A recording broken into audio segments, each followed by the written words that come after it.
Hey there, I'm Stacey Lindsay, one of the hosts of the Scarlet Society podcast. Today, my guest is Dr. Holly Richmond, a leading licensed marriage and family therapist and a certified sex therapist. Dr. Holly Richmond has helped countless people claim or reclaim their empowerment, their sensuality, and their freedom when it comes to their relationships and their sexual lives. Dr. Holly works with women, with men, and gender diverse individuals, as well as couples. She holds a PhD in somatic psychology. She has a unique combination of professional credentials that really enables her to focus on clients' cognitive processes as well as their somatic health. Today, we really dig into it. We talk about going after what you want in bed. And I asked Dr. Holly, how do we ask for it? When do we broach this subject with our partners? Will our partner even be open to our fantasies? And ultimately, how do we even know what we want in bed? I dig into this and so much more with Dr. Holly. So let's get to my conversation with Dr. Holly Richmond.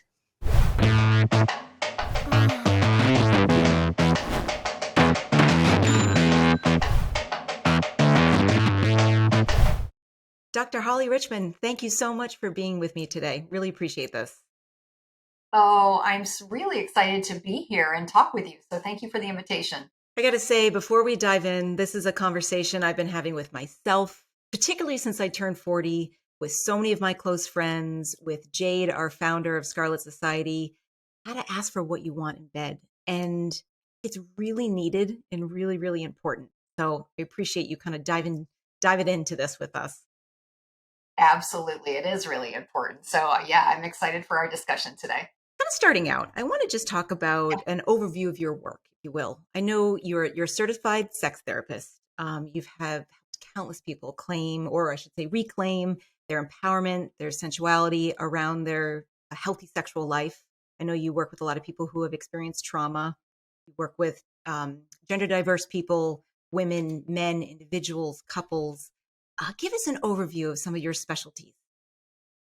Yeah. So my career started at a rape crisis center.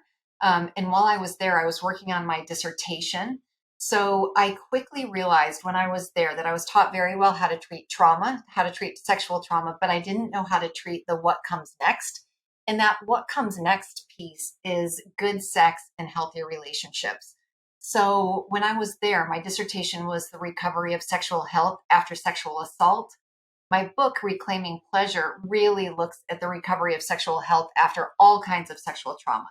So it could be childhood sexual abuse, it could be gender violence, sexual harassment, rape, sexual assault, sexual abuse. They're really running the gamut for all types of people, as you mentioned. So men, women, and non binary identified.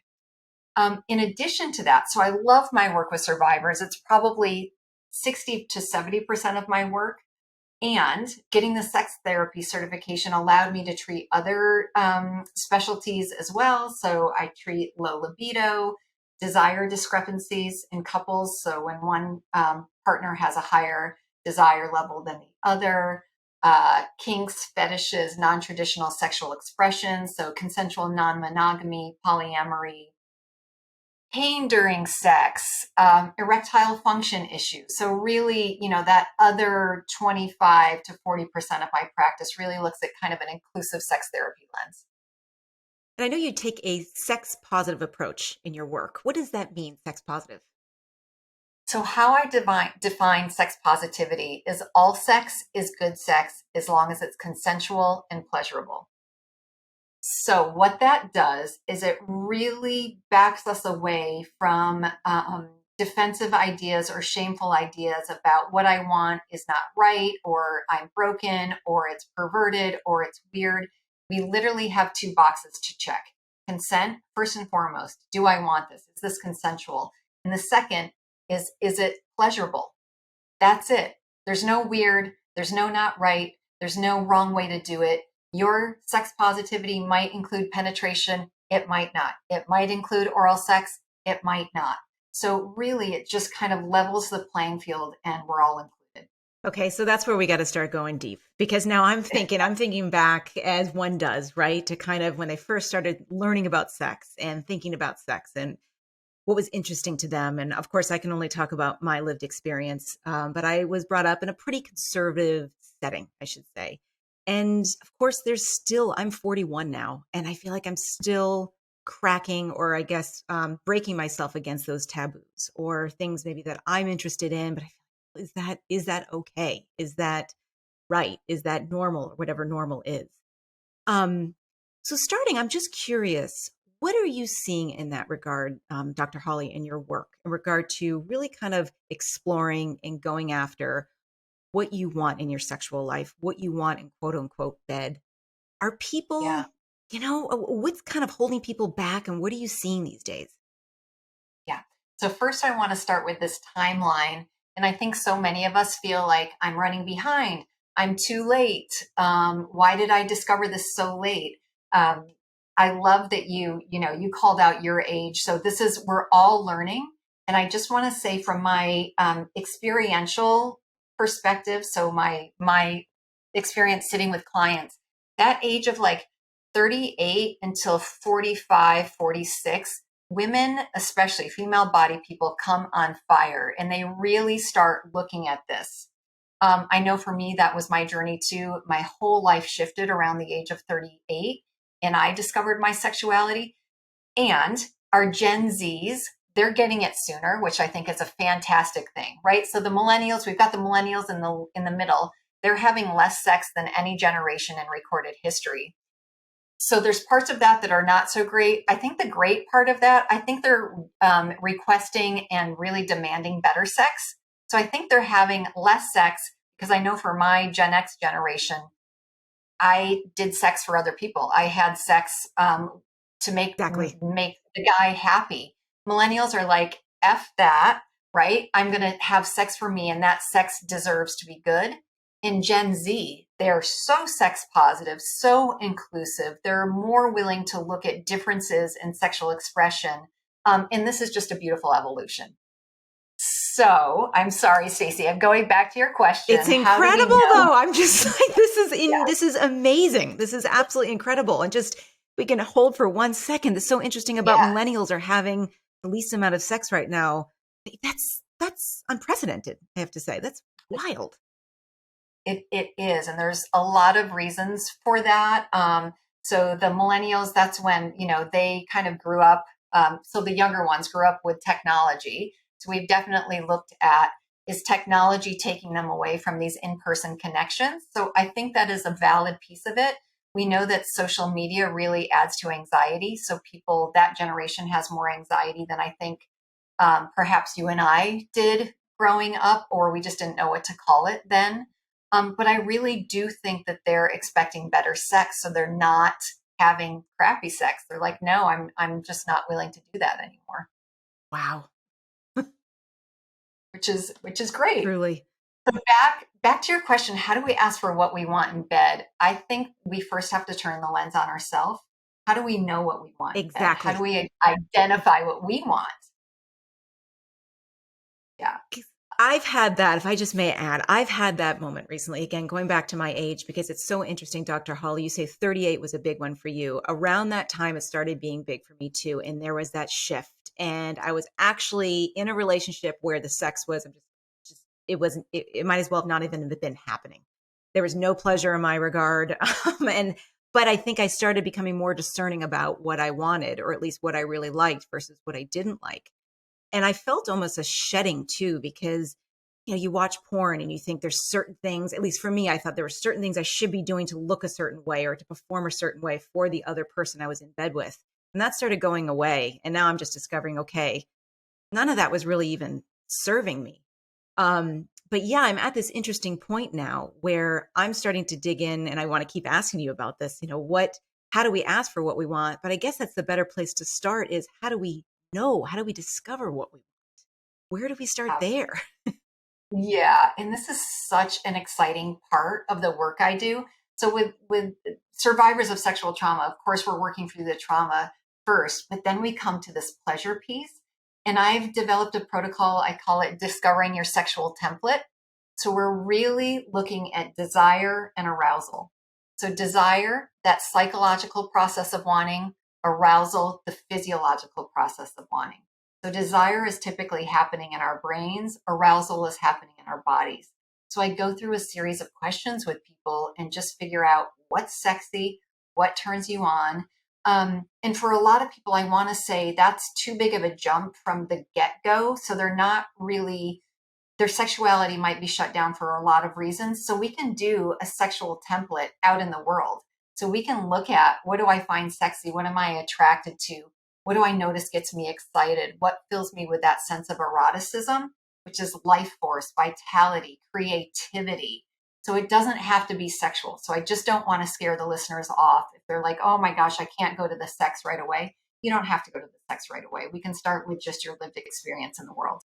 So can you help me to just, again, for somebody, if this is brand new, um, if I want to start exploring this tomorrow, and kind of getting out, like you said, if I'm not ready to get to the actual, like the sex part of it, but I want to start seeing like what brings me pleasure, what turns me on, are there some practices? Are there some specific questions I can start asking myself to discover this? Sure. Yeah, my degree, my PhD is in somatic Mhm. psychology. So the body is really, so soma equals the body. So it's body psychology. And I was like, okay, I can't study the body if I'm studying, I have to study the body if I'm studying sexuality. You can't study sex unless you're studying the body. So what I ask my clients is to really pay attention to their nervous system. And I just give a scale of 1 to 10. So 1 is very depressed, almost catatonic. 10 is full on panic attack. So we're trying to find that zone of fluidity right in the middle. So not laxity, not rigidity, but that zone of fluidity right in the middle. So I'll just have my clients go out and experience different activities that they would do through their day and ask, how does your nervous system feel now? Do you feel grounded or do you feel spinny? Do you feel happy? Do you feel sad? Do you feel connected? Do you feel isolated? So we just start with those little questions, and then it might go to pieces that give us pleasure: food, drink, connection, dance, music, writing, art. Then we follow those threads. And then from there, we can bring it out to the relational piece and then the sexual piece. So let's say you're on this journey and you start Yeah. discovering those things about yourself. And then you start linking that to, the sexual aspect of yourself. And you start discovering, okay, I'm into more kink, or I'm into more maybe group experiences, whatever it may be. It's unique for every individual. Then comes the fear, I think, or the trepidation to broach that subject, to talk about. And if you're in a partnership, a monogamous or polyamorous, whatever it may be, how do you start to talk about this with your sexual partner? Oh, that's such a good question. Um, so thank you for normalizing all of those relational and sexual models. That's the first step. Those are all really valid, sex positive, and normal. So if you are drawn to kink or poly or group, that's all normal. Now, asking your partner for it, here's where I like to start. It's from a place of curiosity.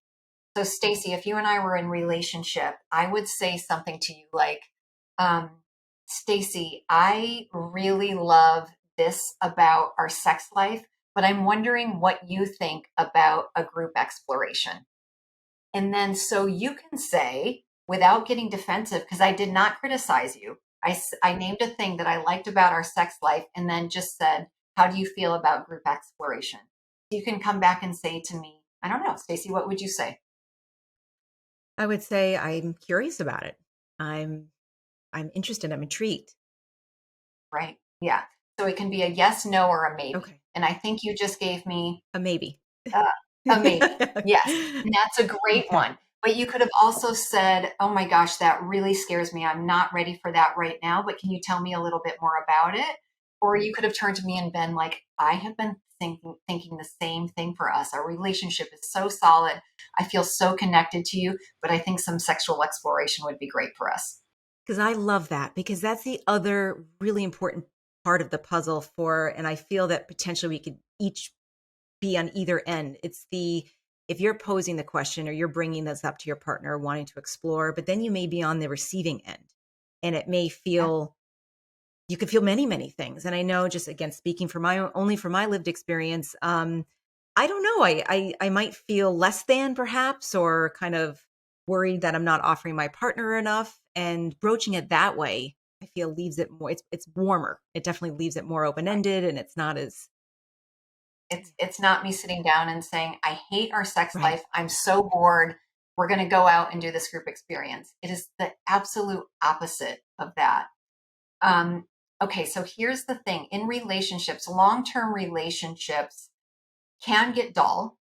Absolutely. So you're out of that limerence phase. Limerence is that honeymoon phase that lasts anywhere from 6 months to, if you're really lucky, about 3 years. Um, Novelty is really the seed of human desire. And so we know when we're in these long term relationships and these safe, secure containers of our relationship that feel so good, the novelty goes down. So, what we're asking for, so that sexual exploration, it's not a reflection of you. It's not that you're less than, that you're not enough for me. I'm just saying, let's bring in some novelty. What Does about that land? that lands? That absolutely lands. Yes. And that's a fear of mine, I have to say. I'm grateful to say now I'm in partnership with a person with whom I really want this. I like the idea of this going for many, many years. It scares me though, because we're in that phase, that wonderful sort of honeymoon phase right now. And I Mhm. start future gazing, like what happens when this maybe goes away, or what happens maybe when I want to start exploring more. That Right. totally lands. Talk about it. Talk about it. Yeah. So, Dr. Holly, what about you bring this up and this meaning? What do you think about, I really love this about this aspect of our sexual partnership or sexual relationship. And how would you feel about some group play? And let's say the response is a no, or a chafing, or kind of a fear. I would say on the negative end of the spectrum. Ultimately, what I want to ask is, what if you want something and your partner does not want that? Where do you go from there? Yeah. And thank you for bringing that up because that's something I sit with couples in almost every day. So these desire discrepancies, and of course, I'm trying to bring people to the middle so they can have collaboration. I like the word collaboration better than compromise. And there are going to be some people who are like, absolutely not. Group play is off the table for me. Kink is off the table for me. And that needs to be respected. So, what we would talk about there is I wonder if there would be some non sexual way to help that couple find the excitement that they need. So, that could be one piece of collaboration. And then the other piece, to be quite honest, would be having the couple talk about what could the partner do that wants more novelty, that wants more exploration. Does that just need to exist in fantasy for them? Can they watch porn? Can they read erotica about it? Could they have a really safe, contained relationship where they're exploring that with someone else, but everything's known? So, this kind of consensual non monogamy or ethical non monogamy agreement that certain couples come to. So, there are really a lot of creative ways that we can help people get their needs met. But the person coming in and saying, I want the group play, I would never guarantee, oh, yes, Hmm. absolutely, I Hmm. can convince your partner to do that. And I feel like that's what some couples come to me for is like, hey, I want this thing, convince her to do it, convince him to do it. And that's not what we do. Okay. I want to make sure we're really spotlighting some of the incredible things that you've said. And I want to go back to something you said a few minutes ago Yeah. too, just about kind of what this time frame for, I would say, women identifying individuals. This is a time of the age I'm at, 41, kind of a time of fire coming alive. And also too, just this discovery that all of these things are okay. Because I think the part I want to go back to more is the taboo part, the shame part, feeling bad about it. If I'm curious about something, if a dear friend of mine is curious about something, if my partner's curious about something and it's, they want to explore themselves, it is okay to desire these things, to explore. Kind of going back to my background, kind of Catholic background. It's like, whoo, I've got a lifetime of unpacking You, this. you did. You packed a suitcase full of shame. Shame and guilt, I'm guessing. Right. So for I think some fierce self-compassion in unpacking some of those narratives around shame, around taboo, any exercises or conversations we can have with ourselves to help with that. Mhm. So, identifying the fantasy, so many of us are in our heads and have these fantasies that we feel like we could never share with someone else because what would it say about us? Say, if we're into group sex, or if we're into forced seduction. So forced seduction is the language we use now around like the rape fantasies, Mhm. but all romance novels are about. So many female identified people have a fantasy around forced seduction, but they're afraid to say it because they're feminist or believe in equality. And they're like, oh my gosh, how could I want to be taken and still be strong? I'm like, oh my gosh, they go together so perfectly. So, first we go to the fantasy and we find the meaning because it's usually about empowerment or embodiment or feeling desired or feeling beautiful, feeling strong, expressing our artistic side or, just like this creativity in us. Again, that word eroticism, life force. So, we find the meaning. And then once you do that, it normalizes. People usually get so much more grounded in what they're wanting. They don't feel shame about it. And then from there, we can decide, do you think this is something you want to explore in real life? Or is this just for you in your fantasy world, in your imagination? That is incredible too, because I've thought about that so much. I was just having a conversation about this, that how can I be a feminist, if I then desire maybe something like this? Or how can I, that kind of that play between the masculine and the feminine dominance too. Oh, I'm yeah. so glad you brought that up because that's been, I think, and I've talked to many friends about that as well. How can I desire this, but then again, I'm a feminist, or I believe in equal rights, or I believe in fair play in the bedroom, all of that. That. Right. Right. Absolutely. So you can design, you can deserve and accept, ask for pleasure, right? And I think, Stacy, for people in our generation, I know I didn't have experience asking for my pleasure. I didn't have experience asking for that. So we can ask for what we want, have that given to us, and not feel like we're weird or broken or not showing up in the collective consciousness in the way we are, because it's all, if we come from the sex positive perspective of consent and pleasure, it's all good. And we all get to express that in the way we want to. And usually our sexual lives are private, right? We don't want them to be secret because secrecy and shame go together like this. So, but we all deserve this degree of privacy, and every couple or every person is going to come to their baseline of how private do I need to keep this. But if you have forced seduction fantasies, you can play it out with your partner, you can keep those to yourselves, or you can go to a sex club. Mm-hmm. There's all ways to kind of experiment. And you might go to a sex club, have an experience like that, and decide, yep, not for me. I'm glad I tried it, but not for me. And that's okay too. What if there is a situation with a partnership that has been in partnership for a long time? And what is a long time? Let's say maybe 6, 7, 8 years, a good chunk of time, and they've been getting along well, and maybe their sex life has been active, but then one person has an awakening and they want more.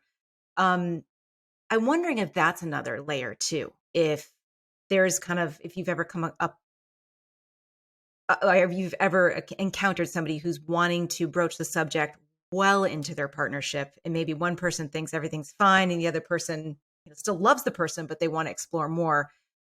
What are some points and some advice for people in long-term commitments who want to spice it up? Yes, absolutely. That is so many of the clients I see.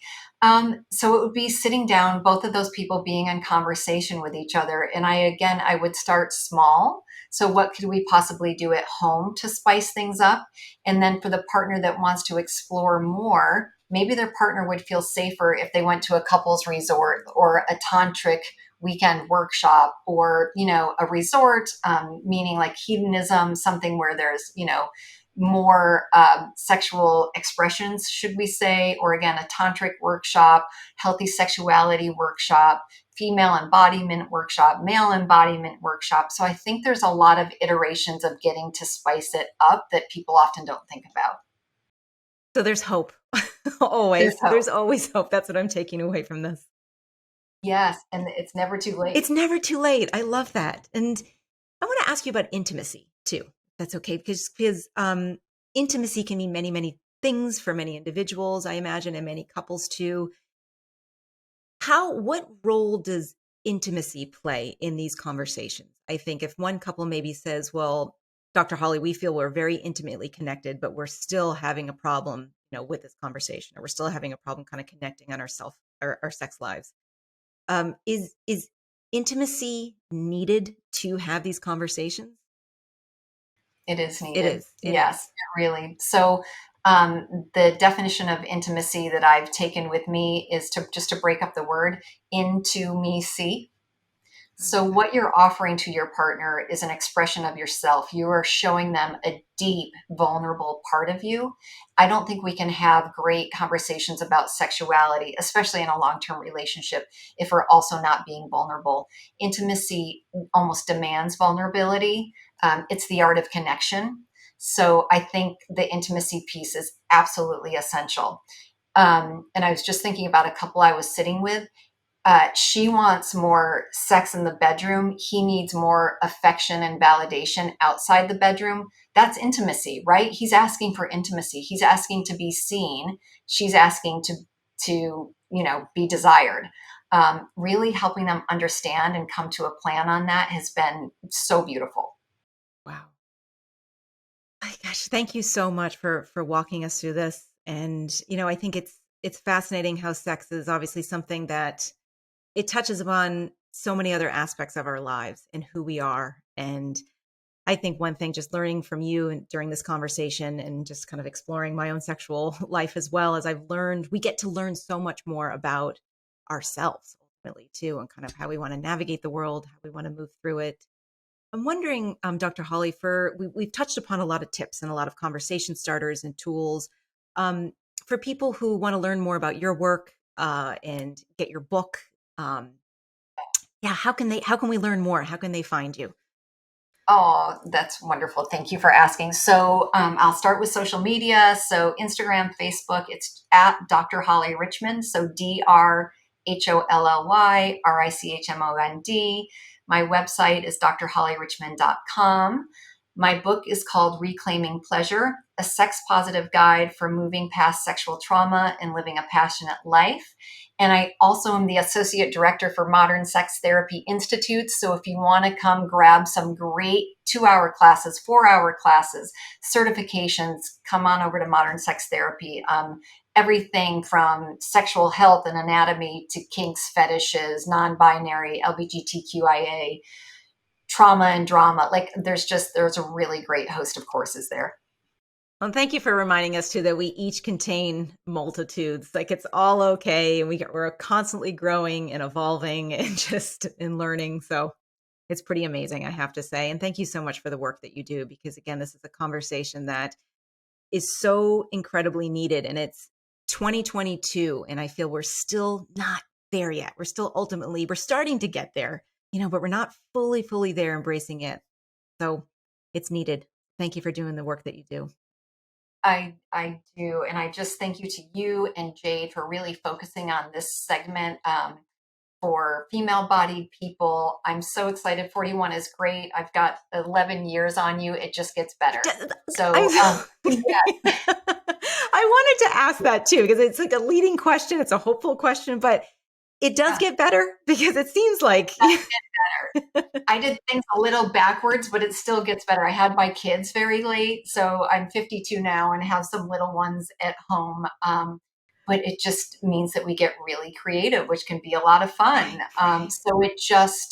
Please don't buy into the trope that your sex drive naturally goes down and sex isn't going to be as good. There's a few research studies that say people have the best sex in their mid to late 50s and 60s because they know who they are. They know what they want. They know how to ask for it, and they don't really care what anyone else thinks anymore. And once you have that moment of clarity, or I say many moments of clarity, like I personally had, I thought, this is what it's supposed to be. Okay, I want more of that. You kind of can't go back, I don't think. No.